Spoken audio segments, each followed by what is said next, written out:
Hey guys, आज हम एक ऐसे सफर पर जा रहे हैं जो बहुत ही इंटरेस्टिंग है। कुछ ऐसा जिसने सदियों से इंसानों को मोहित किया है। हम बात कर रहे हैं सोने की। यह चमकदार धातु प्राचीन काल से ही शक्ति, धन और सुंदरता का प्रतीक रही है। राजा मिडास को याद है, कहा जाता है कि वह जिसे भी छूता था वह सोना बन जाता था। हालांकि यह सिर्फ एक कहानी है, लेकिन यह दिखाता है कि लोग हमेशा से सोने को कितना महत्व देते आए हैं।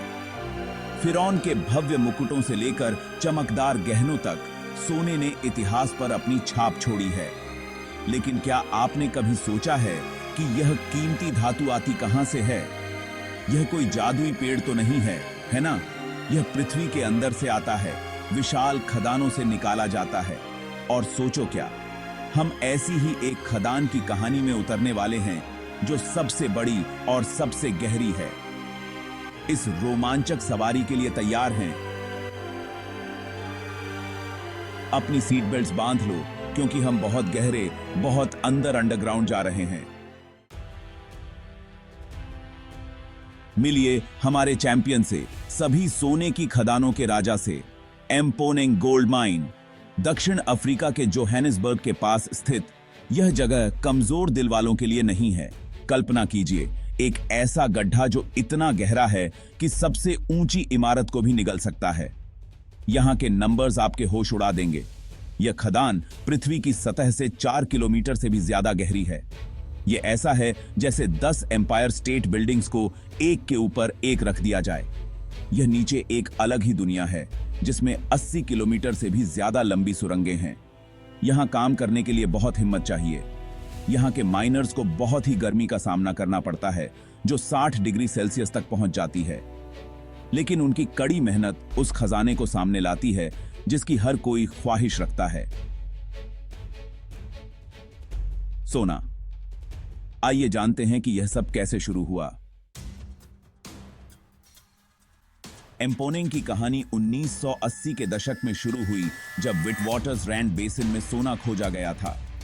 दक्षिण अफ्रीका के इस क्षेत्र में सोने का एक बहुत बड़ा भंडार है। यह खदान 1987 में शुरू हुई और जल्दी ही अपने विशाल आकार और गहराई के लिए प्रसिद्ध हो गई। सोने तक पहुंचना इंजीनियरिंग का एक अद्भुत कारनामा है।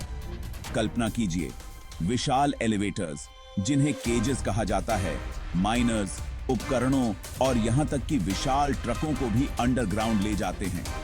ये केजेस बिजली की गति से चलते हैं और 1 मिनट में 1 किलोमीटर की दूरी तय कर लेते हैं। सुरंगों के नीचे यह एक अलग ही दुनिया है। माइनर्स बिना रुके काम करते हैं, ड्रिलिंग करते हैं, ब्लास्टिंग करते हैं और कई टन चट्टानों को एक जगह से दूसरी जगह ले जाते हैं।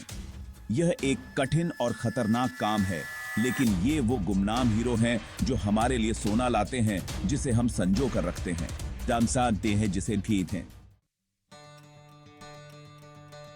सेक्शन 4, एम्पोनिंग का सुनहरा स्पर्श, दक्षिण अफ्रीका पर प्रभाव।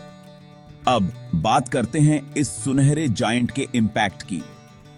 एम्पोनिंग सिर्फ एक खदान नहीं है, यह हजारों लोगों की जीवन रेखा है। यह खदान सीधे तौर पर 5000 से ज्यादा लोगों को रोजगार देती है और अप्रत्यक्ष रूप से अनगिनत लोगों का सहारा है। दक्षिण अफ्रीका के लिए एम्पोनिंग वास्तव में एक सोने की खान है। यह देश की अर्थव्यवस्था में एक प्रमुख योगदान करता है, जो अरबों डॉलर का रेवेन्यू लाता है।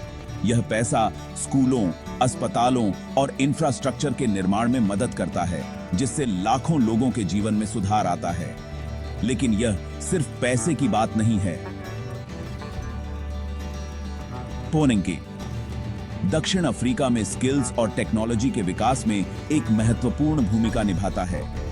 यह इंजीनियरों, भूवैज्ञानिकों और माइनर्स के लिए एक ट्रेनिंग ग्राउंड है, जो दक्षिण अफ्रीका को वैश्विक खनन उद्योग में अग्रणी बनाता है। सेक्शन 5, खानों से मास्टरपीसेस तक, एम्पोनिंग के सोने के अनेक उपयोग। हमने देखा कि सोना कहां से आता है, लेकिन यह जाता कहां है। अपनी सांसें थाम लीजिए क्योंकि यह कीमती धातु कई क्षेत्रों में अपनी भूमिका निभाती है। बेशक हम सभी चमकदार गहनों के बारे में जानते हैं, है ना? चमकदार हार से लेकर जगमगाते अंगूठियों तक सोना सुंदरता और विलासिता का स्पर्श जोड़ता है। लेकिन क्या आप जानते हैं कि सोने का उपयोग इलेक्ट्रॉनिक्स में भी किया जाता है? यह सही है।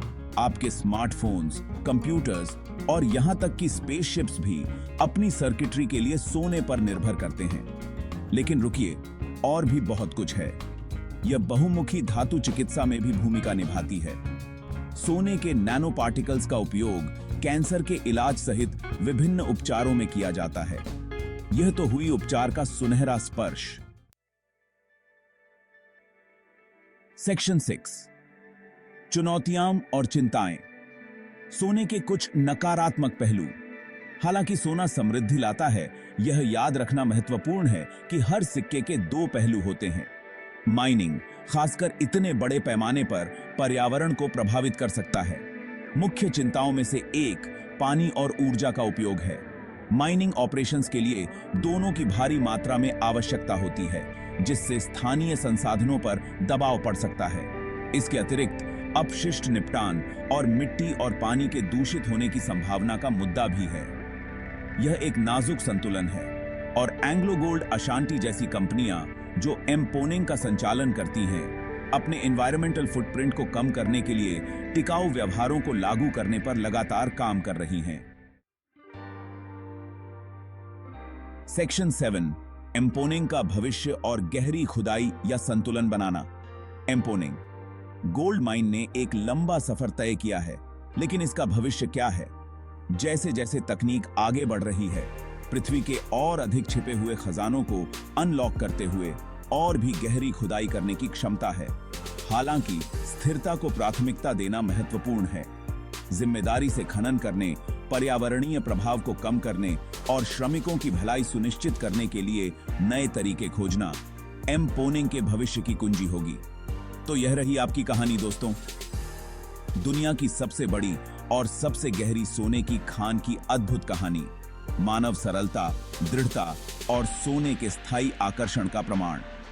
याद रखें, सोने का हर टुकड़ा एक कहानी कहता है। कड़ी मेहनत, नवाचार और प्रगति और जिम्मेदारी के बीच नाजुक संतुलन की कहानी।